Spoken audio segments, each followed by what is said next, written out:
Está aberta a sessão conjunta da Câmara dos Deputados e do Senado Federal, previamente marcada para receber a visita de Sua Majestade a Rainha Elizabeth II e de Sua Alteza Real, o Príncipe Filipe, Duque de Edimburgo.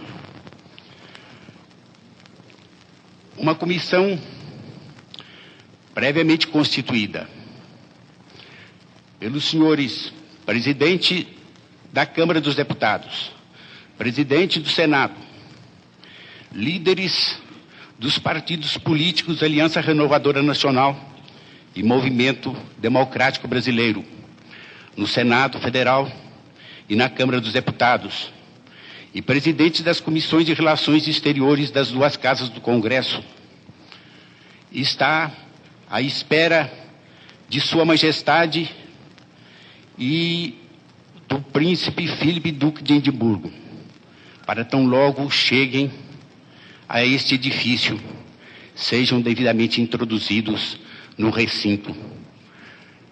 Essa mesma comissão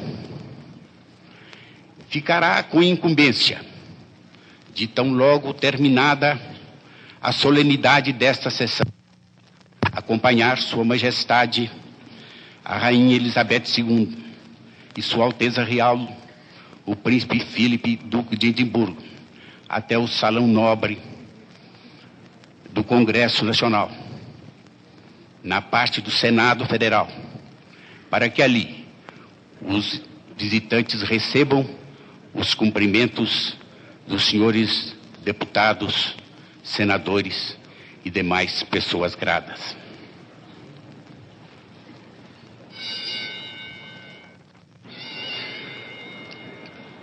O Congresso Nacional vai ter a honra de ouvir o discurso de Sua Majestade, Rainha Elizabeth II.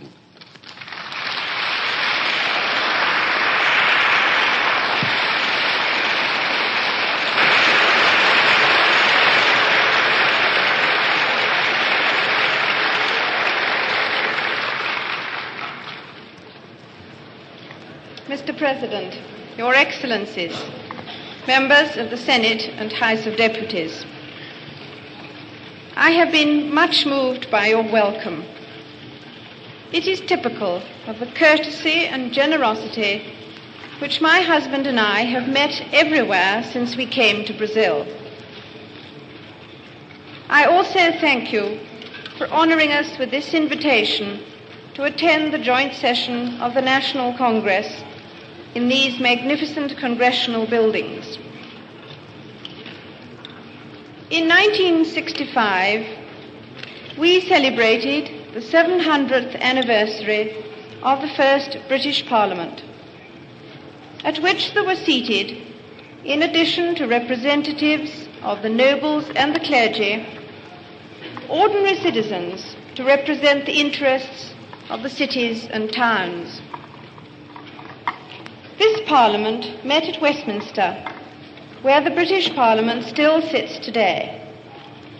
But its nature and powers are now very different. The essence of the parliamentary system is that it should be dynamic and vary according to the requirements of the age and circumstances. Parliament is the means by which ordinary citizens can influence the way in which they and their country are governed. And therefore, any parliament must undergo a process of continuous readjustment and rebirth. In Brazil, the legislature has to meet special and unique requirements.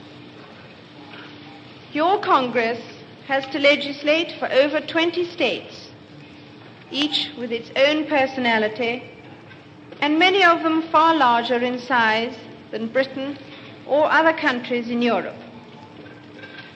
Not only is Brazil vast, but within her frontiers are wide regional differences, geographic, ethnic, and economic. Your legislature is therefore faced with problems of a complexity and size which few nations have been called upon to meet. And upon you lies the heavy task of creating unity from this diversity. Yet, Mr. President, one of the things which impresses me most about Brazil is the patriotism and unity of the Brazilian people. In this, you have a deep source of strength. Moreover, Brazil has succeeded and has set the world an example in showing that people drawn from many races can live and work together in the pursuit of common objectives. One such objective is to develop the huge resources of this immense country. The growth of this new capital, Brasilia, is typical of the speed with which this development is taking place. Every country has its own internal aims, but I believe that all free and progressive nations share in the need to create an international order and system within which society can act according to civilized standards. The most difficult of all world problems is how nations can live together in harmony. Brazil, with her liberal traditions, her tolerance, and the deep humanity of her people, can surely make a notable contribution. In these and in many other fields, I believe there is ample scope for close collaboration between Britain and Brazil. The connection between our countries goes back many years and has stood the test of time. I am confident that this friendship can grow and flourish in the future to the great benefit of our two peoples and to the encouragement of peace and stability in the world.